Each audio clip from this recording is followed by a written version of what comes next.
Εάν βρεθεί στη Σύρο, πρέπει οπωσδήποτε να πας στο εκκλησάκι του Αγίου Στεφάνου, που βρίσκεται κυριολεκτικά χτισμένο μέσα σε μια σπηλιά ακριβώς πάνω από τη θάλασσα. Εμείς αποφασίσαμε να πάμε λίγο πριν το Ιωβασίλεμα και πραγματικά άξιζε κάθε λεπτό της διαδρομής. Βρίσκεται στην περιοχή του Γαλισσά και δεν φτάνει εκεί με αυτοκίνητο. Η πρόσβαση γίνεται είτε από τη θάλασσα με σκάφος είτε με πεζοπορία. Εμείς επιλέξαμε την πεζοπορία.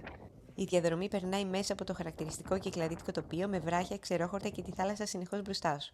Σε κάποια σημεία θέλει λίγη προσοχή και σίγουρα καλά παπούτσια, αλλά όσο πλησιάζει θα γίνεται όλο και πιο εντυπωσιακή.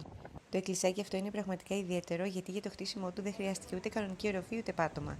Η ίδια η σπηλιά και ο βράχος αποτελούν μέρος του ναού, ενώ ουσιαστικά έχουν χτιστεί μόνο η εξωτερική τείχη. Όταν φτάσαμε, ο ήλιος είχε ήδη αρχίσει να κατεβαίνει και όλο το τοπίο είχε πάρει αυτά τα υπέροχα χρώματα του Ιωβασιλέματος. Καθίσαμε λίγο εκεί, με θέα το Αιγαίο και πραγματικά ήταν από εκείνες τις στιγμές που δεν αποτυπώνονται όπως πρέπει σε ένα βίντεο.